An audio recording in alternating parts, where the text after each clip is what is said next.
Praise the lord. మీకు శుభము కలుగును గాక. ఎలా ఉన్నారు? బాగున్నారా? ప్రేమైన వాళ్ళరా, ప్రతిరోజు కూడాను విశ్వాసమే మూలం అనుదిన పరలోక మన్నా అనే కార్యక్రమాన్ని ఉదయం 6 గంటల నుంచి 6:15 వరకు కూడా ప్రసారం కాబడుతుంది. మీరందరూ కూడాను ఈ యొక్క కార్యక్రమాన్ని చూస్తున్నారు అని వీక్షిస్తున్నారు అని నేను నమ్ముతున్నాను. ఒకవేళ మీలో ఎవరైనా సరే ఇంకా చూడలేకపోతున్నట్లయితే ఈ వారం నుంచైనా ప్రారంభించండి. ప్రతి సోమవారం నుంచి శనివారం వరకు ఈ కార్యక్రమం వస్తుంది కనుక ప్రతిరోజు కూడాను ఈ చిన్న వాక్యాన్ని మీరు చూసి చిన్న ప్రార్థన చేసుకొని మీ దినాన్ని ప్రారంభించవలసిందిగా నేను కోరుకుంటున్నాను. ప్రియమైన వల్లరా, ఈరోజు కూడాను మనము దేవుని యొక్క అపరిమితమైన కృపను గురించి కొన్ని విషయాలు నేర్చుకుందాం. అందుకన్నా ముందుగాను చిన్న ప్రార్థన చేసుకొని మనం ముందుకు వెళదాము. అందరూ కూడాను కళ్ళు మూసుకొని తల వంచండి. మహోన్నతుడ, సర్వశక్తిమంతుడా, ఈ దినమును బట్టి ఈ గడియను బట్టి దేవా నీకు వందనాలు. ఆగస్టు మాసము 2వ వారంలోనికి ప్రవేశించి మరొక మారు ఈ యొక్క యూట్యూబ్ లైవ్ స్ట్రీమ్ ద్వారా అనేక మందిని కలుసుకొని మీ నామాన్ని మహింపరచుకోవడానికును మీ నామాన్ని గణపరచుకోవడానికును దేవా మీ సేవకుడిని నాకు మీరు ఇచ్చినటువంటి సదవకాశాన్ని బట్టి దేవా నీకు వందనాలు. ఈ దినము కూడా తండ్రి దేవా ప్రభా కొన్ని విషయాలు దేవా మీరు మాకు నేర్పించబోతున్నారు. మీ సేవకుడిని నన్ను దేవా మీ సిలువు చాటును మరుగుపరచుకోండి. మీ పరిశుద్ధాత్మవాన్ని ప్రతి ఒక్కరు ప్రక్కన నిలవబెట్టండి. శ్రేష్టమైనటువంటి సమాచారంతో దేవా ప్రభా మీరు మమ్మల్ని దీవించండి. ఈ మా ప్రార్థన దేవా మీరు అంగీకరించినందుకు మీకు వందనములు తెలియజేస్తూ యేసు నామమున ప్రార్థన చేసి వేడుకొనుచున్నాము తండ్రి, ఆమేన్.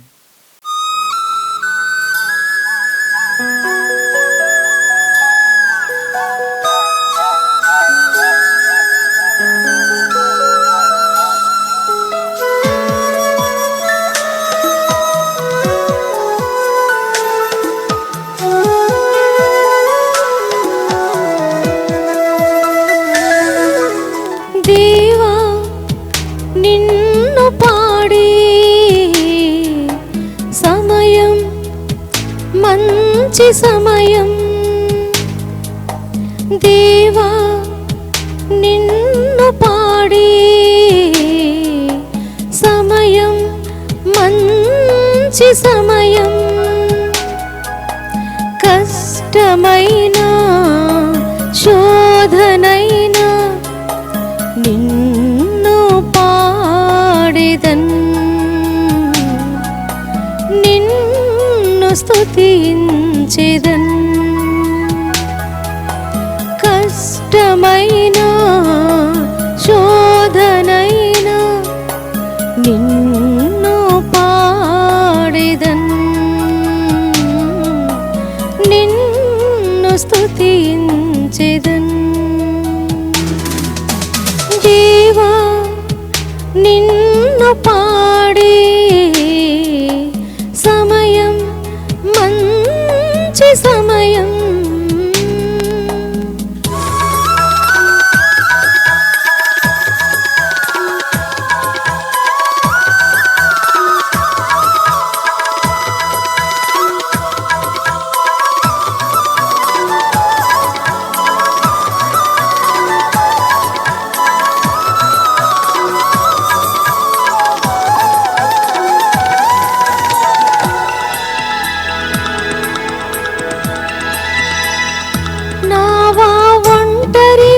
సాగుచుండగా నాథా నిన్నే పాడెదను. జీవితంలో నీ ఉండగా ఎవరిని గూర్చి పాడెదను. శతకోటి పాటలు నిన్ను గూర్చి పాడిన నాశయన్నటికి తీరదయా. శతకోటి పాటలు నిన్ను గూర్చి పాడిన నాశయన్నటికి తీరదయా. కడవరకు నిన్ను కీర్తించి పొగడిన ప్రాణనాథుడా,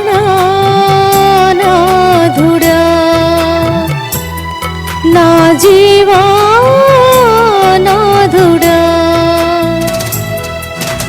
దేవా నిన్ను పాడే మంచి సమయం.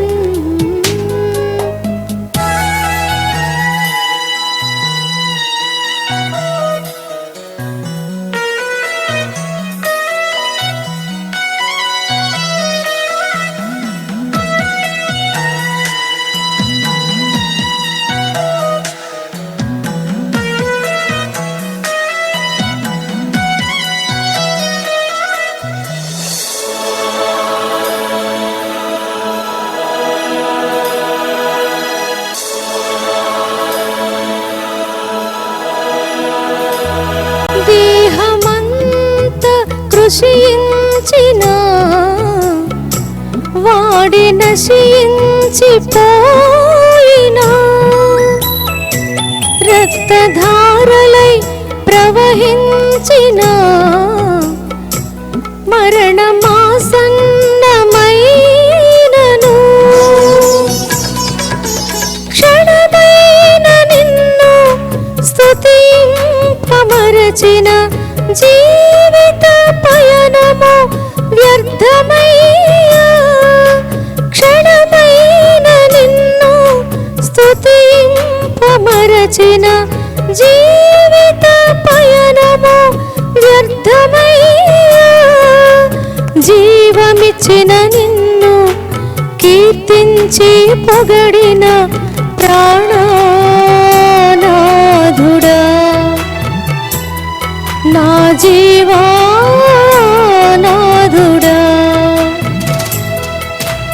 దేవా నిన్ను పాడి సమయం మంచి సమయం. దేవా నిన్ను పాడి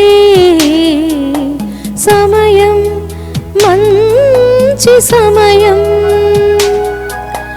కష్టమైన శోధనైనా నిన్ను పాడెదన్,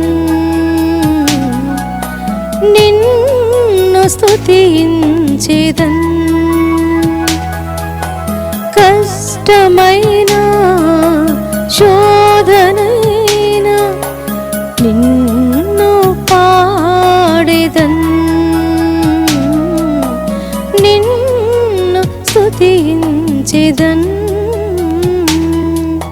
పాట విన్నారు కదా, మంచిది. ప్రియమైన వాళ్ళరా, ఈరోజు మనము యోహాను సువార్త 9వ అధ్యాయం నుంచి 1 నుంచి 7 వచనాలు చదువుకొని మనం ధ్యానం చేద్దాము. మీ యొక్క బైబిల్ గ్రంథాలు తెరవండి. వాక్యము ఈ విధంగా సెలవిస్తుంది. ఆయన మార్గమున పోచుండగా పుట్టు గ్రుడ్డి అయిన ఒక మనుష్యుడు కనబడెను. ఆయన శిష్యులు, బోధకుడా, వీడు గ్రుడ్డివాడే పుట్టుటకు ఎవడు పాపము చేసెను? వీడా, వీని కన్నవారా అని ఆయనను అడుగగా, యేసు, వీడైనను వీని కన్నవారైనను పాపం చేయలేదు, కానీ దేవుని క్రియలు వీని యందు ప్రత్యక్ష పరచబడుటకై వీడు గ్రుడ్డివాడుగా పుట్టెను. పగలంత వరకు నన్ను పంపిన వాని క్రియలను మనము చేయుచుండవలెను. రాత్రి వచ్చుచున్నది, అప్పుడెవడనూ పని చేయలేడు. నేను ఈ లోకములో ఉన్నప్పుడు లోకమునకు వెలుగునని చెప్పాను. ఆయన ఇట్లు చెప్పి నేల మీద ఉమ్మివేసి ఉమ్మితో బురద చేసి వాని కన్నుల మీద ఆ బురద పూసి, నీవు సిలోయమును కోనేటిలోనికి వెళ్ళి అందులో కడుగుమని చెప్పాను. సిలోయమును మాటకు పంపబడినవాడని అర్థము. వాడు వెళ్ళి కడుక్కొని చూపు గలవాడై వచ్చెను. ప్రైజ్ గాడ్, హల్లెలూయా. ప్రియమైన వాళ్ళరా, ఈ యొక్క వృత్తాంతము ఏదైతే మనం చదువుకున్నామో, ఈ అంశంలోని చాలా ప్రాముఖ్యమైన విషయం ఏంటి అన్నట్లయితే గ్రుడ్డితనం. ఇక్కడ ఒక వ్యక్తి చూసుకున్నట్లయితే ఆయన పుట్టుకతోనే గ్రుడ్డివాడుగా ఉండడం మనము చూస్తాం. కానీ చాలా సందర్భాల్లోని మన ఆత్మీయ జీవితంలోని మనం తిరిగి జన్మించినప్పుడు కూడాను చాలామంది గుడ్డివారిగానే పుడుతూ ఉంటారు. అర్థం కాలేదు కదా, జాగ్రత్తగా చెప్తాను వినండి. చాలామంది యేసుక్రీస్తు ప్రభుల వారిని తమ యొక్క స్వరక్షకునిగా అంగీకరిస్తున్నారు, మంచిది. చాలామంది వారి పాపములు ఒప్పుకుంటున్నారు, మంచిది. కానీ ఒక చెడ్డ విషయం ఉంది. ఏంటి అన్నట్లయితే, యేసుక్రీస్తు ప్రభుల వారిని ఒప్పుకున్నట్లయితే అప్పులు తొలగించబడతాయి అని. చాలామంది దేవుని దగ్గరికి ఎందుకు వస్తున్నారు అన్నట్లయితే, ఆర్థికపరమైనటువంటి ఇబ్బందులు ఉండి ఆ ఆర్థికపరమైన ఇబ్బందులు తొలగించబడతాయి అని వారు వస్తున్నారు. చూడండి, మన దేవుని దగ్గరికి మన ఇబ్బందులతో రావడం అన్నది సామాన్యమైనటువంటి విషయమే. కానీ మనం ఎందుకు వస్తున్నాము, దేవుడు అనుగ్రహించేది మనం పొందుకోగలుగుతున్నామా లేదా అన్నది చాలా ప్రాముఖ్యమైనటువంటి అంశము.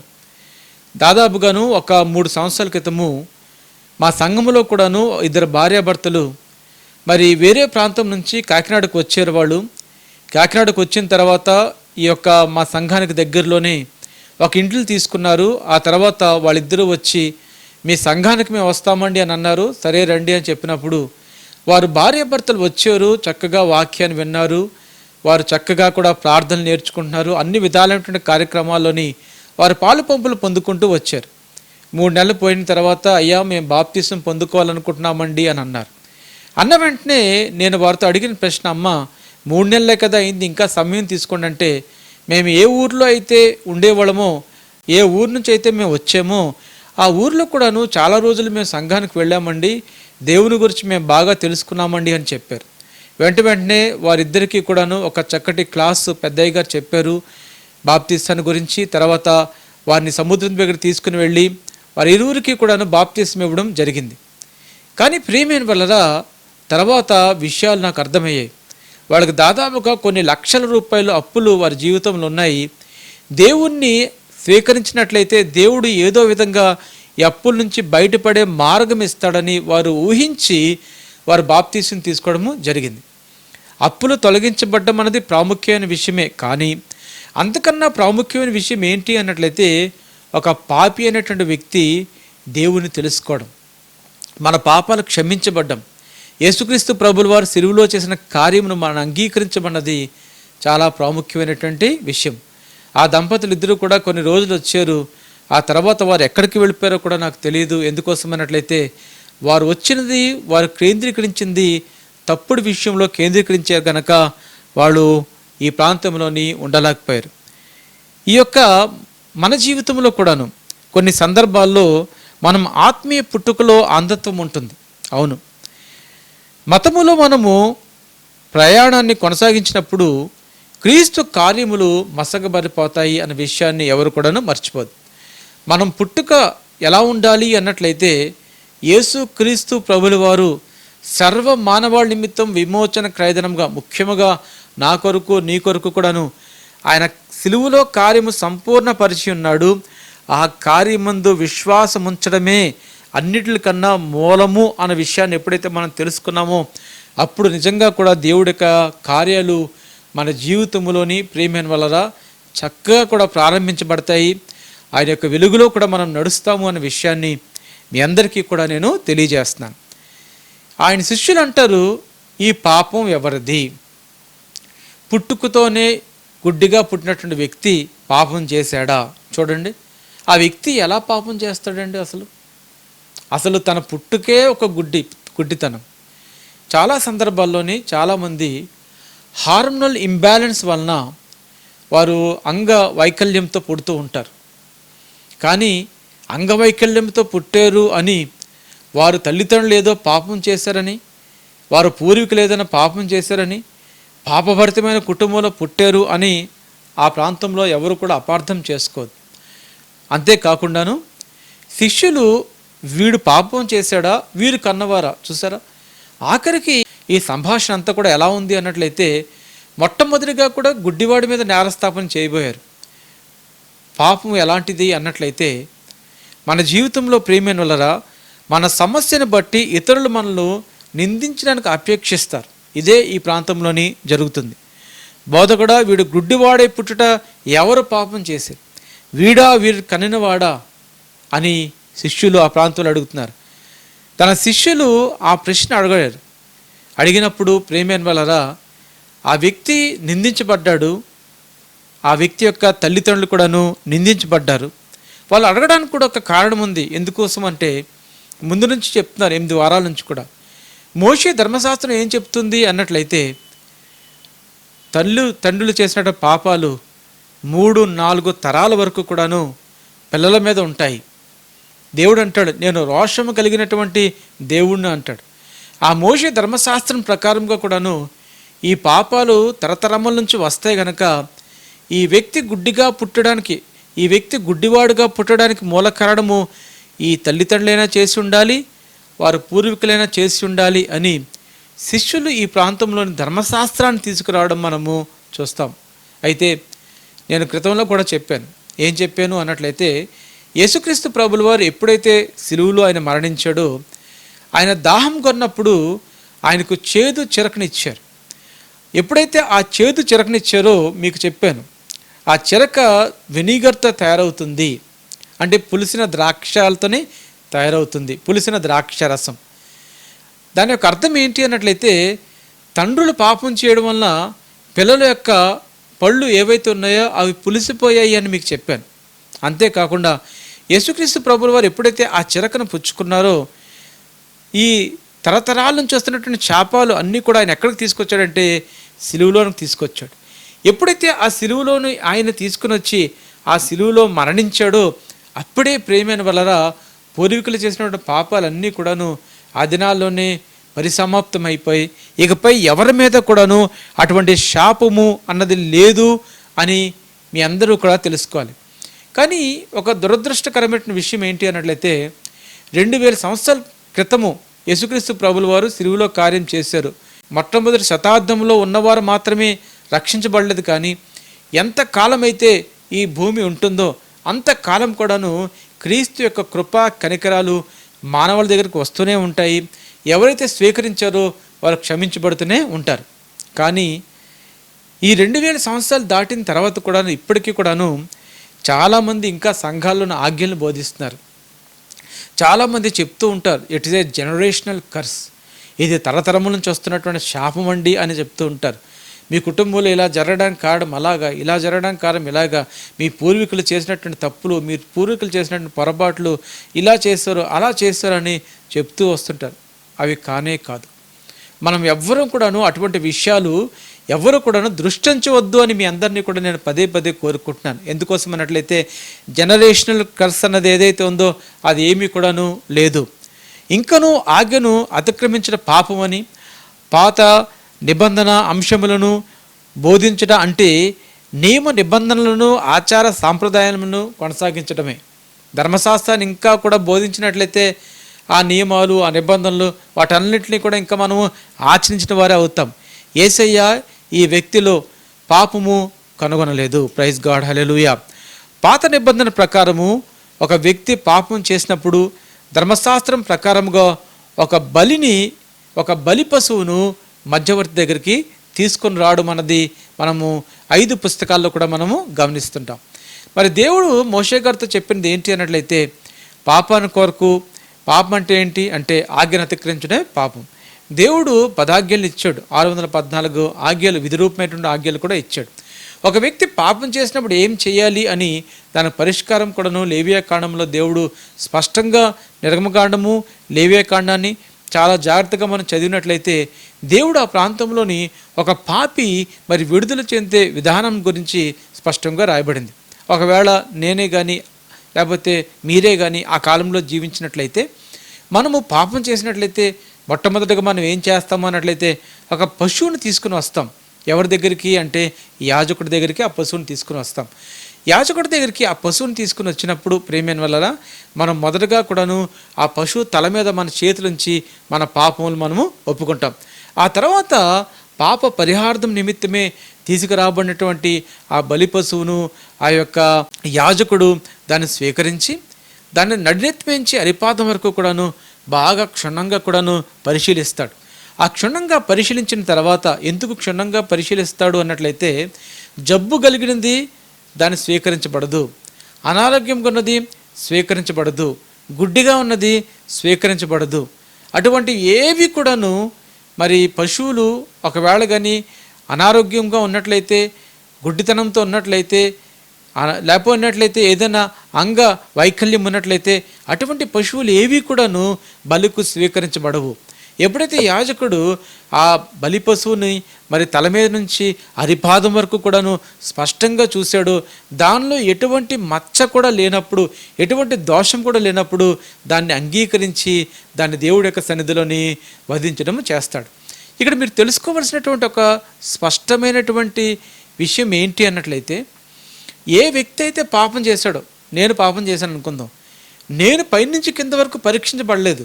ఎవరు పరీక్షించబడ్డారు అన్నట్లయితే బలి పశువు పరీక్షించబడింది. చాలా జాగ్రత్తగా మీరు గమనించండి. అదేవిధంగా ప్రేమైన వలరా, మనము పాపం చేసినప్పుడు, మనం పాపులుగా ఉన్నప్పుడు మనల్ని పాపం నుంచి విడుదల చేయగలిగిన శక్తి సామర్థ్యాలు ఎవరికి ఉన్నాయంటే, మన కొరకు పాపమై శాపమై తన యొక్క ప్రాణాన్ని రక్తాన్ని పెట్టినటువంటి యేసుక్రీస్తు ప్రభుల వారికి మాత్రమే ఉంది. అందుకనే మనం ఎప్పుడైతే మనం దేవుని సన్నిధికి వచ్చి తండ్రి నా పాపాలు క్షమించు అని అడిగినప్పుడు, ఆ తండ్రి అని దేవుడు మనల్ని పరిశీలించడు, కానీ యేసుక్రీస్తు ప్రభుల వారిని పరిశీలిస్తాడు. యేసుక్రీస్తు ప్రభుల వారిని పరిశీలించడం వలన మనము నిందారహితులుగాను మార్చబడతామన్న విషయాన్ని చాలా జాగ్రత్తగా మీరు గమనించండి. ప్రైజ్ గాడ్, హల్లెలూయా. ఇక్కడ గమనించవలసిన విషయము, పాపి పరీక్షించబడలేదు కానీ బలిపశువు మాత్రమే పరీక్షించబడింది. నూతన నిబంధన ప్రకారము మనము ఎంత మంచివారమో అని స్వీకరించబడడం లేదు. ప్రైజ్ గాడ్, హల్లెలూయా.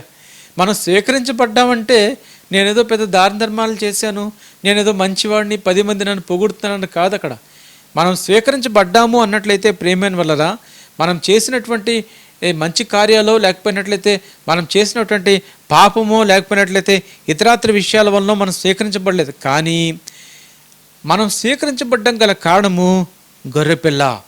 దాని గురించి యోహాను గారు, బాప్తిసం ఇచ్చే యోహాను గారు ఒకరోజు యోర్దాను నది దగ్గర ఆయన ఉండి ఆయన చెప్తున్న మాట ఏంటంటే, యేసుక్రీస్తు ప్రభుల వారు ఆ ప్రాంతంలో నడిచి వస్తున్నప్పుడు ఆయన అంటాడు, ఇదిగో లోక పాపములు మోసుకుపోవు గొర్రెపిల్ల. ప్రైజ్ గాడ్, హల్లెలూయా. ఈ విషయాన్ని చాలా జాగ్రత్తగా గమనించాలి. ఆ లోక పాపాలు మోసుకుపోయే గొర్రెపిల్లను కూడా కొంతమంది పరిశీలించారు. ఎవరో తెలుసా? పిలాతు పరిశీలించాడు. పిలాతు పరిశీలించిన తర్వాత నీళ్లు తెమ్మని చెప్పి తన చేతులు కడుక్కొని, ఈ నిరపరాధి రక్తం విషయంలో నేను నిందారహితుణ్ణి అని తన చేతుల్ని కడుక్కున్నాడు. ఆ తర్వాత ఎవరు పరిశీలించారంటే ప్రధాన యాజకుడు పరిశీలించాడు. ఇంకా చెప్పాలి అన్నట్లయితే ఇస్కరియోతు యోధా గారి గురించి అందరికీ తెలుసు. ఆయన యేసుక్రీస్తు ప్రభుల వారిని 30 వెండి నాణాల కొరకు అమ్మివేసుకున్నాడు.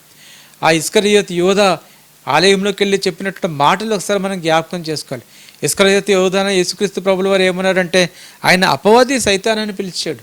అటువంటి ఇస్కరియోతు యోధా కూడాను మరి తనకు సంపాదించుకున్నటువంటి 30 వెండి నాణాలని ఆ ప్రధాన యోజుల దగ్గరికి తీసుకుని వెళ్ళి నేను నిరపరాధిని అప్పగించాను అని చెప్పడం మనం చూస్తాం. ప్రియమైన వాళ్ళరా, అంటే ఇస్కరియోతు యోధా కూడా ఆఖరికి యేసు క్రీస్తు ప్రభుల వారిని నిరపరాధి, అంటే అపవాది కూడాను ఆయన నిరపరాధి అయ్యున్నాడనే విషయాన్ని సాక్ష్యంగా చెప్పారని ఎవరు కూడా మర్చిపోదు. నేను నిరపరాధి రక్తంను అప్పగించి పాపం చేసేదని యోధా అన్నాడు. అపవాది కూడా యేసు నిరపరాధి, ఆయన యందు ఏ పాపం లేదని చెప్పింది. అందుచేతే నీవును నేనును స్వీకరించబడ్డాము.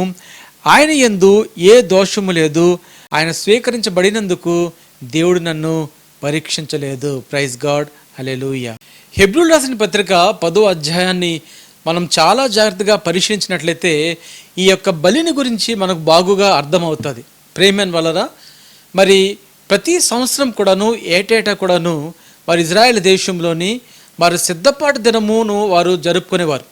ఆ సిద్ధపాటు దినం నాడు వారు ఏం చేసేవారు అన్నట్లయితే 2 ఏడాది వయసు కలిగినటువంటి గొర్రె పిల్లలను కానీ మేక పిల్లలను కానీ మరి దేవుని యొక్క సన్నిధికి వారు తీసుకుని వచ్చేవారు.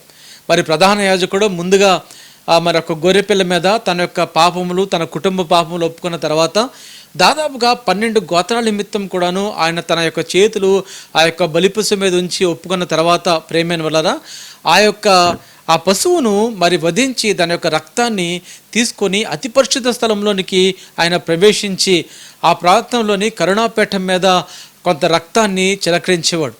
ఆ తర్వాత తను ఎప్పుడైతే ఆ విధంగా చేశాడో తన బయటకు వచ్చి ఆ మిగిలినటువంటి ఆ గొర్రెను కానీ మేక మీద కానీ ఆ విషయాలు పాప పరిహార్థంగా జరగబోతున్న ప్రతి విషయాన్ని కూడాను ఒప్పుకున్న తర్వాత వారందరూ కూడా చూస్తూ ఉండగానే ఆ యొక్క గొర్రెను వారి మధ్యలో నుంచి తోలివేసేవారు.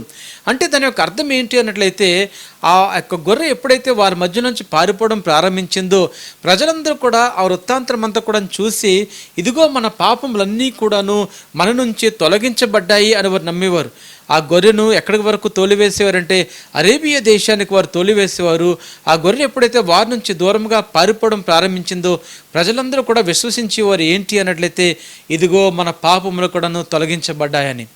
కానీ ప్రేమ వలన ప్రతి సంవత్సరం కూడాను వారు ఆ విధంగా చేయడం వలన వారి పాపాలను మళ్ళా వారు జ్ఞాపకం చేసుకునేవారు. కానీ యేసుక్రీస్తు ప్రభుల వారు ఆ విధంగా చేయలేదు. ఆయన సర్వ మానవాళి నిమిత్తము ఒకేసారి విమోచన క్రయధనముగా తన రక్తాన్ని తన ప్రాణాన్ని ఆయన పెట్టాడు. 2000 సంవత్సరాల క్రితం అంటే మొట్టమొదటి శతాబ్దంలో జీవించేవారైనప్పటికీ కూడాను 21వ శతాబ్దంలో జీవించే మనకైనప్పటికీ కూడాను ఇకపై రాబోయే కాలం ఎంత ఉన్నప్పటికీ కూడాను ఆ కాలం అంతటి నిమిత్తం కూడా యేసయ్య ఒకే ఒకసారి ప్రేమ వలన వెల అంతటిని కూడా చెల్లించాడు అన్న విషయాన్ని ఎవరు కూడా మర్చిపోద్దు. చూడండి, హెబ్రీయులకు రాసిన పత్రికలో నుంచి 10వ అధ్యాయంలో నుంచి 1 నుంచి 2 వచనాలు మనం చదువుకుందాము. వాక్యము ఈ విధంగా సెలవిస్తుంది. ధర్మశాస్త్రము రాబోచున్న మేలుల ఛాయగలదే గాని ఆ వస్తువుల నిజస్వరూపము గలది కాదు గనక ఆ యాజకులు ఏటేటా ఎడతెగకుండా అర్పించు ఒక్కటే విధమైన బలులు వాటిని తెచ్చువారికి ఎన్నడూను సంపూర్ణ సిద్ధి కలగజేయనేరవు. ప్రైజ్ గాడ్, హల్లెలూయా. ప్రతి సంవత్సరం కూడాను వారు బలులను అర్పిస్తున్నారు, కానీ ఆ బలులు వారిని సంపూర్ణ సిద్ధి కలగజేయలేదు. అంటే ఏంటి అంటే వారిని సంపూర్ణంగా పాపము నుంచి విడిపించి వారిని పరిశుద్ధులుగా చేయలేదు. కానీ మన నూతన నిబంధన గ్రంథంలోని మన అపోస్తలుడైన పౌలు గారు ఏమంటున్నాడు అన్నట్లయితే మనము ఆయన యొక్క రక్తం ద్వారా మనం పరిశుద్ధులుగా మార్చబడ్డాం. ఆయన చేసినటువంటి కార్యము ఎప్పుడైతే మనము మన యొక్క హృదయంలో మనం ధ్యానం చేసుకుని మన నోటి ద్వారా పాపములు ఒప్పుకొని మనం ఎప్పుడైతే హృదయంలో విశ్వసించామో అప్పుడే ఏం జరిగింది అన్నట్లయితే ప్రేమైన వలన మనం పరిశుద్ధులుగా మార్చబడ్డాము. ఆ విధంగా మార్చబడ్డానికి మూల కారణం ఏంటి అన్నట్లయితే యేసు క్రీస్తు ప్రభుల వారు చేసినటువంటి అమూల్యమైనటువంటి కార్యము. ఇకపై మన పాపములు మనకు జ్ఞాపకం రావు, కానీ అవి తుడిచిపెట్టబడ్డాయి. మనం ఇకపై మనం జీవించే విధానం జాగ్రత్తగా చూసుకున్నప్పుడు మనం పరిశుద్ధులుగాను ఆ పరిశుద్ధాత్మ తోడుగా మనము జీవిస్తూ ఉంటాము. ప్రైజ్ గాడ్, హల్లెలూయా. అలాగే చేయగలిగిన ఎడల సేవించేవారు ఒక్కసారి శుద్ధపరచబడిన తర్వాత వారు మనస్సాక్షికి పాపజ్ఞప్తి ఇకను ఉండదు గనక వాటిని అర్పించుట మానుదురు కదా. ఒకవేళ కానీ ఈ బలిని అర్పించిన తర్వాత వాళ్ళు పాపాల వరకు జ్ఞాపకం రాలేకపోయినట్లయితే ఇకపై బలిని అర్పించవలసిన అవసరము లేదు. కానీ ఆ పాపాలు ఇంకా కూడా నిలిచి ఉంటున్నాయి. ఎందుకోసమంటే మేకల యొక్కయు గొర్రెల యొక్క రక్తం ద్వారా మనం విమోచించబడలేము అని ఈ యొక్క హెబ్రీయులకు రాసిన పత్రిక సెలవిస్తుంది.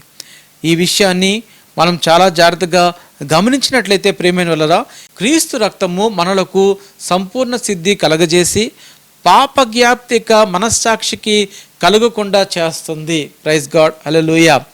పుట్టుకతో గుడ్డివాడైన ఈ వ్యక్తి తనపై నిరంతరము పాపం మోపబడలాగున ఒక బంధకంలో ఉండిపోయాడు. చూసారా, పాత నిబంధన గ్రంథం ప్రకారంగా చూసుకున్నట్లయితే ఈ వ్యక్తి తీవ్రంగా నిందించబడుతున్నాడు.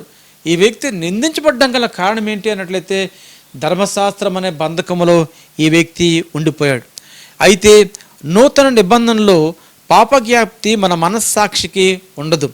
ఒకవేళ మనం తరచుగా పాపముల గురించి బోధించి సంఘమునకు బంధకములను కలగజేసిన ఎడల యేసు చేసిన కార్యము మనకు అర్థం కాలేదు అని మనం గ్రహించాలి. చాలా సంఘాలు ఇప్పటికొచ్చి కూడాను ఆజ్ఞల గురించి బోధిస్తుంటారు. పాపం అంటే ఏంటంటే ఆజ్ఞాతిక్రమమే. అవును, దాని నిజమే. కానీ ఆ పాపానికి పరిహారము యేసుక్రీస్తు ప్రభుల వారు 2000 సంవత్సరాల క్రితం ఆయన చెల్లించాడు. ఆ విషయాన్ని అంతా కూడా పక్కన పెట్టేసి ఇంకా సంఘంలోని ఇలాగని బోధించినట్లయితే మనం యేసుక్రీస్తు చేసిన కార్యమును నిర్వీర్యం చేసిన వారం అవుతామనే విషయాన్ని ఎవరు కూడాను మర్చిపోవద్దు. యేసు చేసిన కార్యములు అంటే నా గత, ప్రస్తుత, భవిష్యత్తు. గతంలో చేసిన పాపములు, ఒకవేళ పాపం చేస్తాను ఈ పాపము, భవిష్యత్తులో ఒకవేళ ఏదైనా నా ద్వారా తప్పు జరిగినట్లయితే ఆ తప్పుకు కూడాను 2000 సంవత్సరాల క్రితమే ఆయన పరిష్కారము ఆయన దయచేస్తాడు.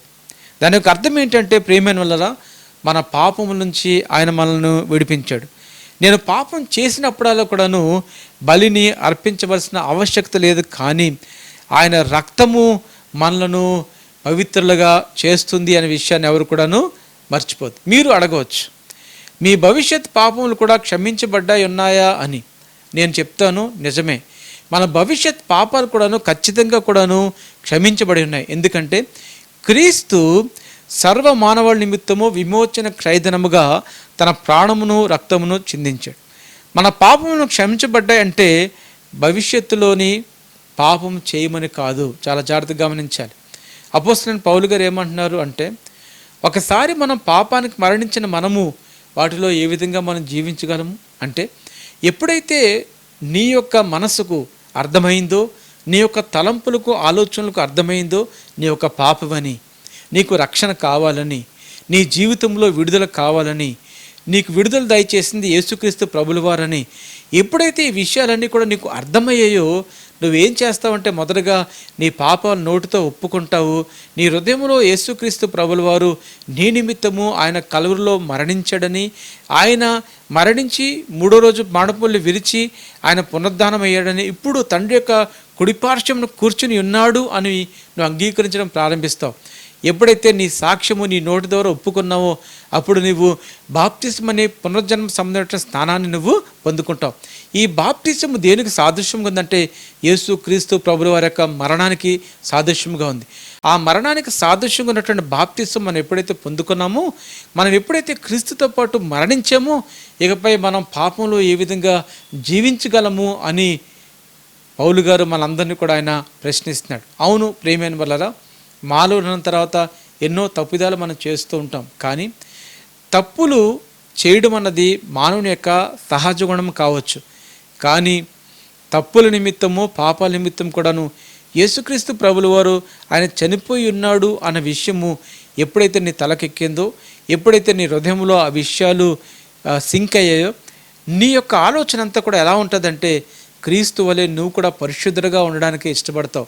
క్రీస్తు ఏర్పాటు చేసిన మార్గంలో నడవడానికి ఇష్టపడతావు. ఎటువంటి పరిస్థితుల్లో కూడాను దేవుడు నీకు ఇచ్చినటువంటి పరిశుద్ధతను కోల్పోవడానికి నువ్వు ఒప్పుకోవు.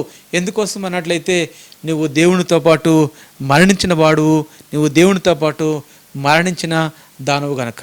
అంతేకాకుండా మనం పరిశుద్ధపరచబడుచు మన క్రియలపై ఆధారపడలేదు. అర్థమవుతుందా మీకు? మనం ఎప్పుడైతే పరిశుద్ధపరచబడ్డామో, మనం ఏ విధంగా పరిశుద్ధపరచబడ్డామంటే కష్టపడి పనిచేసామా, ఏమైనా 100 కేజీల బరువును మోసామా? కాదు. ఆ విధంగా ఏమి కూడాను జరగలేదు. కానీ మనం క్రియల మూలంగా మనము రక్షించబడలేదు. క్రీస్తు ఒక్కమారే అందరి నిమిత్తము చెల్లించిన వెలపై ఆధారపడ్డం గనక మనం రక్షణలను ప్రవేశించాం. ఆయన చెల్లించిన వెలపై మన పరిశుద్ధత ఆధారపడి ఉంది అని మనకు అర్థమైనప్పుడు మనం నమ్మకంగా చెప్పగలము, నేను పరిశుద్ధుడును, నేను పరిశుద్ధరాల్ని అని మనము చెప్పగలం. ప్రైజ్ గాడ్, హల్లెలూయా. అదే అధ్యాయం నుంచి అంటే హెబ్రీయులకు రాసిన పత్రిక 10వ అధ్యాయం నుంచి మనం 12 నుంచి 14 వచనాలు చదువుకున్నట్లయితే వాక్యము ఈ విధంగా సెలవిస్తుంది. ఈయన అయితే పాపాల నిమిత్తమే సదాకాలం నిలుచు ఒక్క బలిని అర్పించి అప్పుడు నుండి తన శత్రువులు తన పాదములకు పీఠముగా చేయబడే వరకు కనిపెట్టుచు దేవుని కుడిపార్శ్వమున ఆసీనుడాయను. ప్రైజ్ గాడ్, హల్లెలూయా.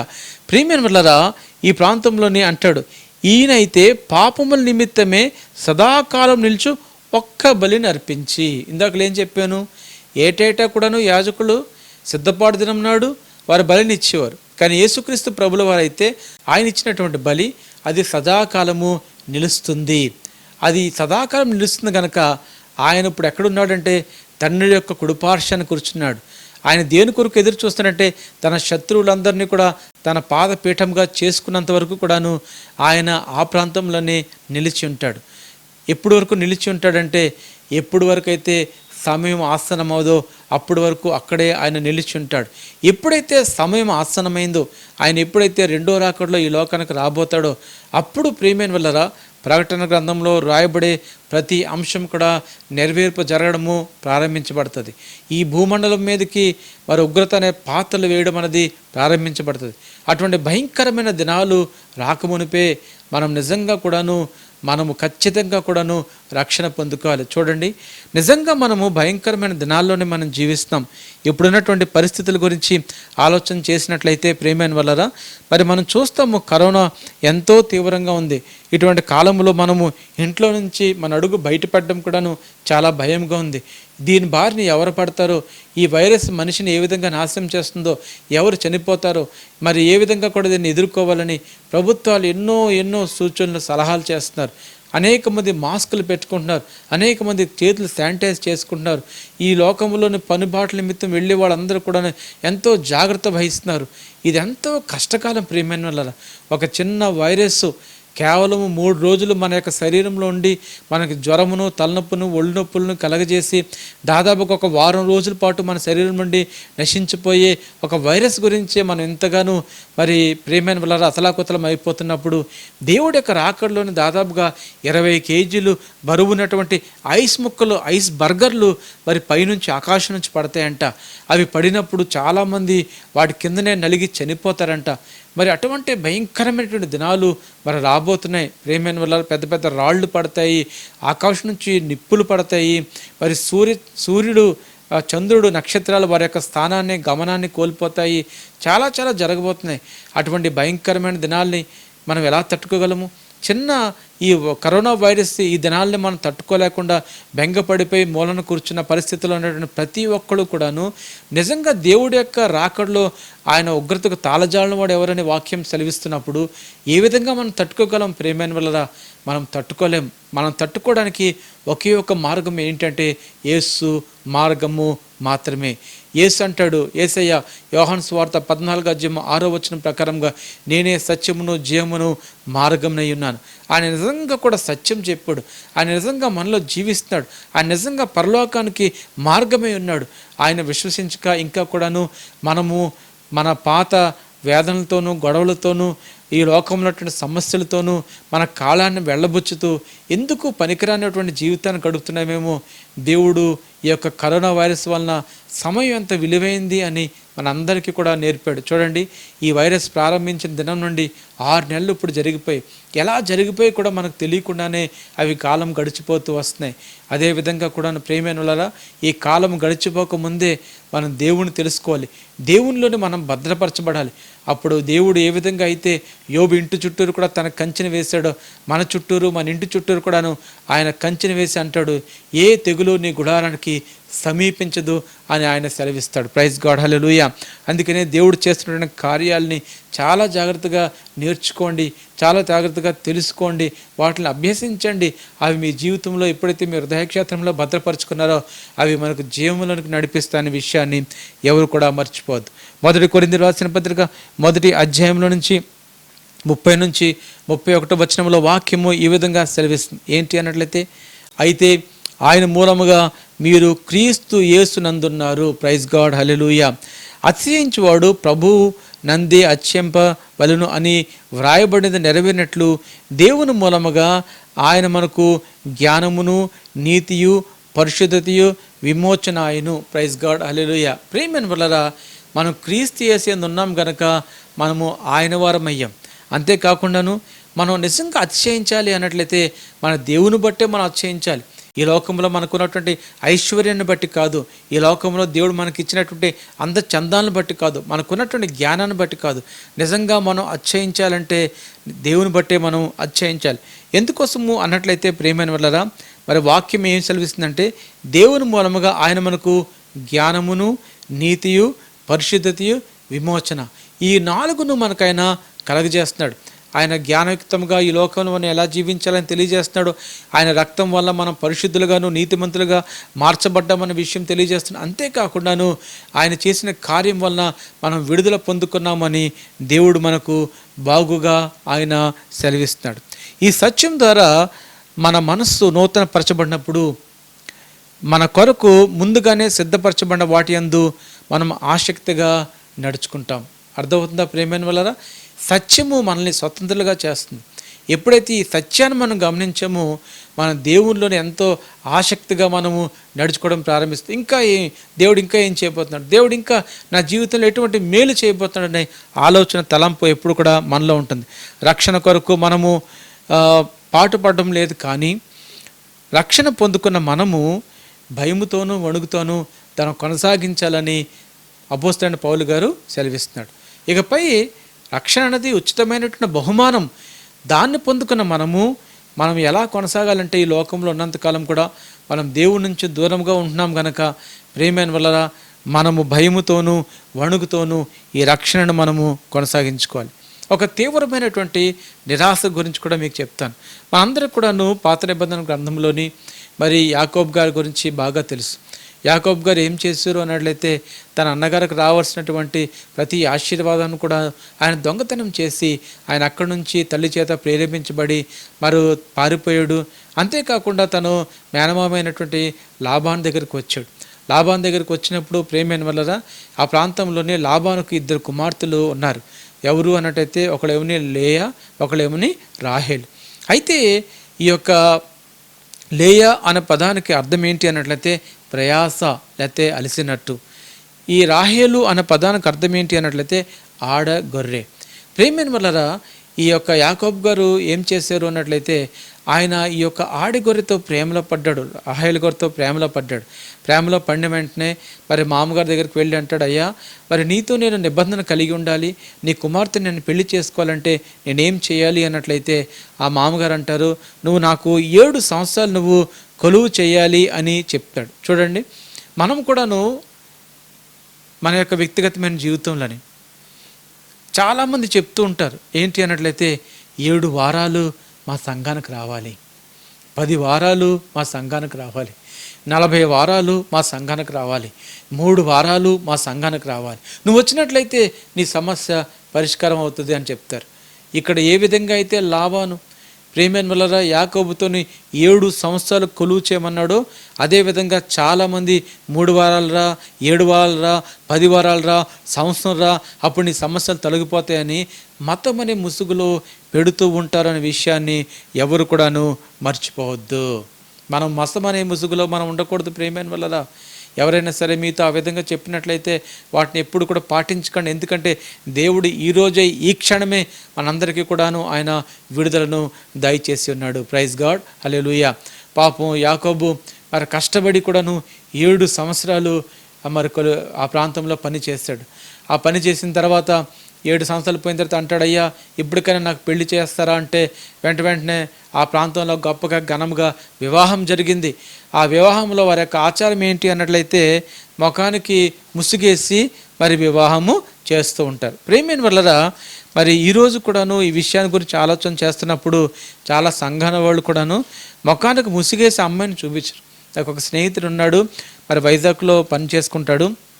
అయితే చాలా సంవత్సరాల తర్వాత ఆ స్నేహితుడితో నేను కలుసుకున్నాను. తను నాతో చెప్పిన విషయం ఏంటి అన్నట్లయితే తన వివాహం ఒక విచిత్రంగా జరిగిందని చెప్పాడు. నేను అన్నాను, ఇదేంటిరా వివాహం విచిత్రంగా జరగడం ఏంటంటే ఏమి లేదు, నాకు సంబంధాలు చూస్తున్నారు, మా తల్లిదండ్రులు కూడాను మరి సంబంధాలు చూస్తుంటే ఒక సంఘంలో ఒక అమ్మాయి ఉందని వారు నాకు చెప్పారు. ఆ సంఘంలో అమ్మాయి ఉందని చెప్పిన వెంటనే మా తల్లిదండ్రులు వెళ్ళారు. ఆ వెళ్ళిన వెంటనే ఆ ప్రాంతంలో అమ్మాయి తల్లిదండ్రులు కూర్చున్నారు, పాస్టర్ గారు కూర్చున్నారట. కూర్చున్న తర్వాత మాటలు జరిగాట. మరి ఇలాగ మా అబ్బాయి పలానా కంపెనీలో చేస్తుందంటే మా అమ్మాయి కూడా ఇంత చదువుకుందని అన్నీ చెప్పుకున్నారట. అమ్మాయిని తీసుకురండి అంటే అమ్మాయిని తీసుకురామన్నారట. మా సంఘం యొక్క ఆచారం ఏంటి అన్నట్లయితే పెళ్ళైనంత వరకు కూడా అమ్మాయి ముసుగు తీయమని చెప్పారట. చెప్తే ఈ తల్లిదండ్రులు ఇంటికి వచ్చి అబ్బాయితో చెప్తే వెంటనే నా స్నేహితుడు అన్నాడట, పోన్లే అమ్మ, మరి దేవుని చిత్తమైతే ఎలా అయితే అలా ఉంటుంది, ఆ విధంగా మీరు సంబంధం కుదుర్చుకోండి అంటే సంబంధం కుదుర్చుకున్నారు. ఎంగేజ్మెంట్ జరిగిందట, ముసుగేసేసారట. అమ్మాయి ఎలా ఉంటుందో తెలియదు, ఒక్క వేలుని మాత్రమే చూశాడట. ఆ తర్వాత బాబాయ్ ఎలాంటి అమ్మాయిని చేసుకోబోతున్నాను ఏంటో, గుడ్డిదో మెల్లకన్నో ఎలా ఉంటుందో ఏంటో, పారపళ్ళో ఏంటో నాకు తెలియదు బాబోయ్ అని చెప్పేసి చాలా అల్లిపోయాడట. ఆఖరికి పెళ్ళి కూడా టెన్షన్గా జరుగుతుందట అంటున్నాడు. పెళ్ళిలో కూడా చాలా టెన్షన్ అయిపోయాను, కానీ ఎప్పుడైతే పెళ్ళి అయిపోయి అమ్మాయి ముసుగెత్తారో అమ్మయ్య పోన్లేరా బాబు నాకు అందమైనటువంటి భార్య వచ్చింది అని తను సంతోషపడ్డాడని చెప్పాడు. చూడండి, చాలామంది ఇదే విధంగాను ముసుగులో ఉంటూ ఉంటారు. క్రైస్తవులకి మతాచారాలు ఏంటండి, ముసుగుతో సంబంధాలు ఏంటండి? ఇటువంటి పనులు ఎవరు కూడా చేయవద్దు. ఇటువంటి పనులు చేసినట్లయితే మనం ఇంకా మతాన్ని ఆచరించే వారంగా ఉంటాం తప్పితే సత్యాన్ని ఆచరించే వారంగా ఉండము అనే విషయాన్ని ప్రతి ఒక్కరు కూడా తెలుసుకోండి. చూడండి, 2 కొరింథీయులకు రాసిన పత్రికలో నుంచి 3వ అధ్యాయంలో నుంచి నేను 15 నుంచి 18 వచనాలు చదువుతున్నాను. వాక్యం ఈ విధంగా సెలవిస్తుంది. నేటి వరకును మోషే గ్రంథం వారు చదువునప్పుడల్లా ముసుగు వారి హృదయముల మీదనున్నది కానీ వారి హృదయము ప్రభు వైపునకు ఎప్పుడు తిరుగును అప్పుడు ముసుగు తీసివేయబడును. ప్రభువే ఆత్మ. ప్రభు యొక్క ఆత్మ ఎక్కడ నుండునో అక్కడ స్వాతంత్రము నుండును. మనమందరమును ముసుగు లేని ముఖములతో ప్రభు యొక్క మహిమను అద్దం వలె ప్రతిబింబం చేయుచు మహిమ నుండి అధిక మహిమ పొందుచు ప్రభువు ఆత్మ చేత ఆయన పోలికగానే మార్చబడుచున్నాము. ప్రైజ్ గాడ్, హల్లెలూయా. ఈ ప్రాంతంలోని ప్రేమైన వలన ఇజ్రాయేల్ జనాంగము హృదయంలో ఇంకా కూడాను ఒక ముసుగు ఉంది. ఆ ముసుగు ఎప్పుడైతే తొలగించబడుతుందో అప్పుడు వారు తేట తెల్లగా కూడాను దేవుణ్ణి వారు చూడగలుగుతారు అనే వాక్యం సెలవిస్తుంది. అంతేకాకుండాను ప్రభువే ఆత్మ, ప్రభు యొక్క ఆత్మ ఎక్కడుండునో అక్కడ స్వాతంత్రం ఉండును. మనమందరము ముసుగులేని ముఖములతో అని ఒక మాట రాయబడింది. ఎటువంటి ముసుగుతో మీరు జీవిస్తున్నారు? లాబాను అయితే లేయాను ముసుగు వేసి ఇది మా ఆచారము అని యాకోబును మోసం చేశాడు. కానీ మీరు ఎటువంటి ముసుగుతో జీవిస్తున్నారు? మనము ప్రారంభిస్తున్నప్పుడు ప్రేమైన వల్ల చాలా జాగ్రత్తగా గమనించాలి. లేయా అనే పదానికి అర్థం ఏంటి అన్నట్లయితే ప్రయాస అని చెప్పాను. ఈ ప్రయాస అన్నది మీరు ఎక్కడ విన్నారు అన్నట్లయితే 8 వారాల క్రితము నేను మత్తయి సువార్తలో నుంచి ప్రయాసపడి భారం మోసుకొని పోచున్న సమస్త జనులారా నా యొద్దకు రండి, నేను మీకు విశ్రాంతిని కలుగజేస్తున్నానని యేసుక్రీస్తు ప్రభుల వారు ఏదైతే సెలవిచ్చారో అక్కడి నుంచి కూడాను మనం ప్రయాణం ప్రారంభించాం. 8 వారాల బట్టి కూడాను ఈ వాక్యాన్ని స్పష్టంగా మనం చెప్పుకుంటూ వస్తాం. ఇప్పుడు చూసుకుంటే మరి లేయా దేనికి సాదృశ్యంగా ఉందంటే ఒక ప్రయాసకు తను సాదృశ్యంగా ఉంది. ఇంకా చెప్పాలి అన్నట్లయితే లేయా అనే పదానికి అర్థం ఇంకను జబ్బు కళ్ళు అని కూడా అర్థం ఇస్తుంది. ఈ ప్రాంతంలో 2 కొరింథీ రాసినటువంటి పత్రిక 3వ అధ్యాయంలో మనము ముసుగు లేని వారముగా మనం దేవుని దగ్గర నుంచి ఏమీ కూడాను దాయలేము. మనం దేవునికి ఏవి కూడాను మనము దాయలేము. మనం దాయలేమని సత్యాన్ని ముందు మనం తెలుసుకోవాలి. ఆ సత్యాన్ని తెలుసుకొని మనం దేవుని యొక్క సన్నిధికి వచ్చి మనం నిజాన్ని మనము ఒప్పుకోవాలి. చూడండి, అననీయ సప్పేరా వారిద్దరు కూడాను వారి పొలాన్ని అమ్మారు. అమ్మిన తర్వాత కొంత డబ్బును వారి దగ్గర పెట్టుకొని మిగతా డబ్బును అపోస్తుల యొక్క పాదాల దగ్గర పెట్టారు. పేతురు గారి దగ్గర తీసుకుని వచ్చి ఆ డబ్బు పెట్టినప్పుడు ఆ ప్రాంతంలో జరిగింది ఏంటి అన్నట్లయితే, ఈ డబ్బు మీ దగ్గర ఉన్నప్పుడు మీదే కదా, ఎందుకు దీనిలో కొంత డబ్బుని మీరు దాచుకొని పరిశుద్ధాత్మని మోసం చేశారని పేతురు గారు అడిగిన వెంటనే ముందుగా భర్త చనిపోయాడు. ఆ విషయం తెలుసుకోకుండా వచ్చినటువంటి భార్య వచ్చింది. భార్య కూడా ఆ ప్రాంతంలో అబద్ధం ఆడడం వలన తను కూడాను తన యొక్క ప్రాణాన్ని పోగొట్టుకుంది. ముసుగు లేని ముఖాలతోని మనం దేవుణ్ణి మహింపరచాలి. ప్రభు యొక్క మహిమ అద్దం వలె ప్రతిఫలింపజేయచ్చు. దేవుడి యొక్క మహిమ ఎలా ఉంటుందంటే అద్దం దేవునికి సాదృశ్యంగా ఉంది. అద్దం దేనికి సాదృశ్యంగా ఉందంటే దేవుని యొక్క వాక్యానికి సాదృశ్యంగా ఉంది. ఆ అద్దంలో ఎప్పుడైతే మనము మన యొక్క ముఖాలు మనం చూసుకోవడం ప్రారంభించామో ప్రియమైన వల్ల మన ముఖము ప్రతిబింబము యేసుక్రీస్తు ప్రభుల వాళ్ళ వల్లే ఉండాలి. అందుకని అంటాడు, మహిమ నుండి అధిక మహిమను పొందుచు ప్రభువగు ఆత్మచేత ఆ పోలికగానే మార్చబడుతున్నాం. హై ప్రైజ్ గాడ్, హల్లెలూయా. ఆ పోలికలోనే, ఏ పోలిక అంటే యేసుక్రీస్తు ప్రభుల యొక్క పోలికలోనే మనము మార్చబడుతున్నాం కనుక మన జీవితము పర్ఫెక్ట్గా ఉండాలి. ఆ పర్ఫెక్షన్ ఎవరిచ్చారంటే యేసుక్రీస్తు ప్రభుల వారు ఇచ్చారు. అదే పర్ఫెక్షన్లో మనము నడవాలి. చూడండి ప్రియమైన వల్ల ఈ ప్రాంతంలో చూసుకున్నట్లయితే ఈ యొక్క ప్రయాసని పెళ్లి చేసుకున్నాడు ఎవరు? యాకోబు. తన వల్ల ఏమైంది అంటే తన మోసపోయాడు. ఆ యొక్క లేయ అనే పదానికి అర్థం కూడాను జబ్బు కళ్ళది అని అర్థం ఇస్తుంది. ప్రియమైన వల్ల ఏం జరిగింది అన్నట్లయితే చాలామంది వారు అంధత్వం కలిగి వారు నూతన జన్మలో కూడాను బాప్తిసం అనే పునర్జన్మలో కూడాను వారు అంధత్వంతోనే వారు పుడుతూ ఉంటారు, వారు తిరిగి జన్మిస్తూ ఉంటారు. అటువంటి అంధత్వంలో ఎవరు కూడాను జన్మించవద్దు. చూడండి, మరి ఎప్పుడైతే యాకోబు గారు ఆ రాత్రి తనతో గడిపాడో ఇంక తను చేయగలిగింది కూడా ఏమీ లేదు. తను చూసుకున్నట్లయితే రాహేలు అనుకున్నాడు, ఒక ఆడగొర్రె అనుకున్నాడు. కానీ చూసుకున్నట్లయితే ఆ ప్రాంతంలో జబ్బు కళ్ళు అనేటువంటి లేయా వచ్చింది. లేకపోయినట్లయితే ప్రయాస అనే లేయాతో తను రాత్రిని గడిపాడు. ఆ విషయం తెలుసుకున్నప్పుడు ప్రేమైన వల్ల తను ఎంతగానో చలించిపోయి ఉంటాడో, మరి ఎంతగానో తీవ్రమైన నిరాశకు గురై ఉంటాడో ఆ విషయాన్ని ప్రతి ఒక్కరు కూడాను గమనించండి. ఇంకా లేయా అనే పదానికి అర్థం చూసుకున్నట్లయితే అడవి ఆవు అంట. తనను చూసుకున్నట్లయితే ఒక గొర్రెను పెళ్లి చేసుకున్నాడనే భావనలోని యాకోబు ఉన్నాడు. కానీ ఉదయాన్నే ఎప్పుడైతే తన లెగిసి తన యొక్క భార్యని ముఖం చూశాడో తనకు అర్థమైంది అది గొర్రె కాదు కానీ అది ఒక అడవి ఆవు అనే విషయాన్ని తను తెలుసుకున్నాడు. వెంటనే లాబాను దగ్గరికి వెళ్ళాడు. ఇదేంటిది, నన్ను ఈ విధంగా నువ్వు ఎందుకు మోసం చేసావు అని అడిగినప్పుడు మరి లాబాను అంటాడు, మా యొక్క ధర్మశాస్త్రం ప్రకారంగా, మా యొక్క కష్టం ప్రకారంగా, మా యొక్క ఆచారం ప్రకారంగా పెద్ద కుమార్తెకి వివాహం జరగలేందే చిన్న కుమార్తె యొక్క వివాహము జరగదు అని తను చెప్పాడు.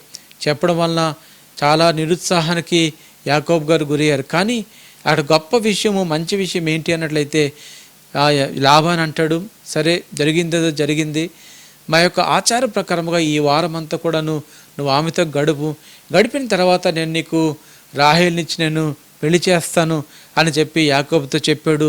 యాకోబు కూడాను ఆ వారం అంతా కూడాను గడిపాడు. చూడండి, 7 సంవత్సరాలు కొరకు దాదాపుగాను ప్రయాసపడ్డాడు. ఎవరు పొందుకుందామని? రాహేలుని పొందుకుందాం అనుకున్నాడు. కానీ ఎవరిని పొందుకున్నాడు? లేయాని పొందుకున్నాడు. ఆ తర్వాత ఒక వారం పాటు ఎప్పుడైతే లేయాతో తన కాపురం చేశాడో తను రాహేలునిచ్చి పెళ్లి చేయడానికి లాబాను ఒప్పుకున్నాడు.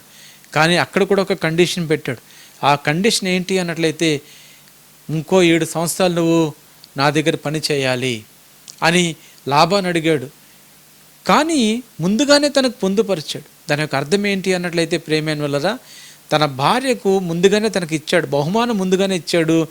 7 సంవత్సరాలు మరి కొలిమి చేయమని తన్ని అడిగాడు. అదేవిధంగా తను చేశాడు. ఇక్కడ మన విషయాన్ని చాలా జాగ్రత్తగా మనం గమనించినప్పుడు మరి మనం కూడాను రక్షణ మనకు ఉచితంగా ముందే ఇవ్వబడింది.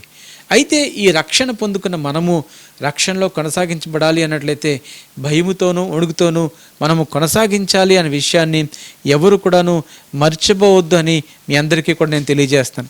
అంతేకాకుండా హెబ్రీయులకు రాసిన పత్రికలో నుంచి 10వ అధ్యాయంలోనే మనం చూసుకున్నట్లయితే 16 నుంచి 21 వచనాల్లోని వాక్యము ఈ విధంగా సెలవిస్తుంది. ఏలనగా ఆ దినములైన తర్వాత నేను వారితో చేయబోవు నిబంధన ఇదే, నా ధర్మ విధులను వారి హృదయము నందు ఉంచి వారి మనస్సు మీద వాటిని వ్రాయుదును అని చెప్పిన తర్వాత వారి పాపములు వారి అతిక్రమములను ఇకను ఎన్నటికి జ్ఞాపకం చేసుకొను అని ప్రభువు చెప్పుచున్నాడు. ప్రైజ్ గాడ్, హల్లెలూయా. మన తప్పులు మన అతిక్రమాలు అని ఎప్పుడు కూడా నువ్వు జ్ఞాపకం చేసుకోడంట. మన దేవుడు ఎంత మంచి దేవుడో చూడండి. వీటి క్షమాపణ ఎక్కడ కలుగునో అక్కడ పాప పరిహారార్థ బలి ఇకను ఎన్నడూ ఉండదు.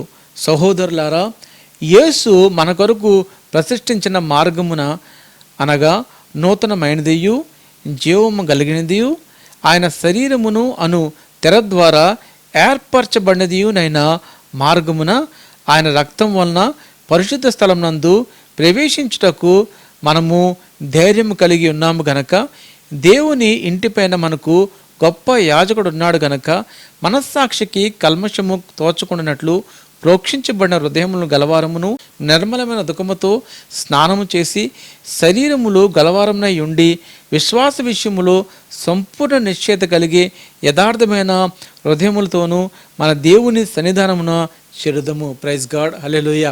ఈ ప్రాంతంలోని మరి పౌలు గారు ఎంతో మరి చక్కటి విషయాలు ప్రేమైన వల్ల ఆయన తెలియజేస్తాడు. ఆయన తెలియజేసినటువంటి అంశాలని ఒకసారి మనం పరిశీలించినట్లయితే ఈ ప్రాంతంలోని 20వ వచనం చెరవ భాగంలో అంటాడు. ఆయన అంటున్న మాట ఏంటి అన్నట్లయితే ఆయన ఏర్పాటు చేసినటువంటి మార్గము ఎటువంటి మార్గం అన్నట్లయితే అది నూతనమైనటువంటి మార్గము, అది జీవం కలిగినటువంటి మార్గము. అంతేకాకుండాను ప్రేమైన వల్ల ఆయన శరీరమును తెర ద్వారా ఏర్పరచబడిన మార్గమును ఆయన శరీరమునే విత్తాడు. ఇదివరకు నేను చెప్పాను, గోధుమ గింజ నేలను పడి చచ్చినప్పుడు అది బహుగా ఫలిస్తుంది. యేసుక్రీస్తు ప్రభుల వారు కూడా ఆయన యొక్క శరీరం ద్వారా ఒక మార్గం ఏర్పాటు చేశాడు.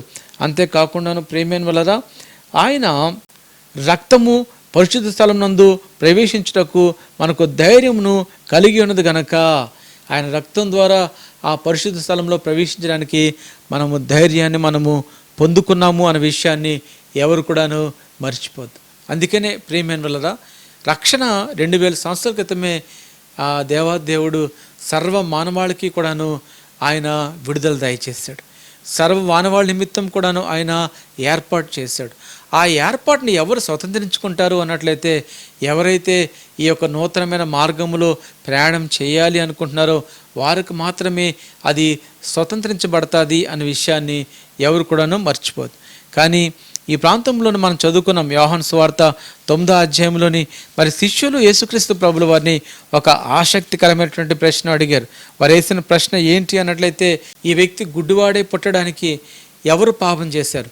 ఈయన పాపం చేశారా, ఈయన తల్లిదండ్రులు పాపం చేశారంటే యేసుక్రీస్తు ప్రభుల వారు అంటాడు, వీడైనను వీని కన్నవారైనను పాపం చేయలేదు, కానీ దేవుని క్రియలు వీని యందు ప్రత్యక్షపరచబట్టకే వీడు గుడ్డివాడుగా పుట్టాను. అవును, దేవుని క్రియను గురించి ఈరోజు 2000 సంవత్సరాల క్రితము జరిగిన విషయాన్ని మనం ఈ విధంగా కూడాను వాక్య రూపంలో మనం నేర్చుకుంటున్నాం.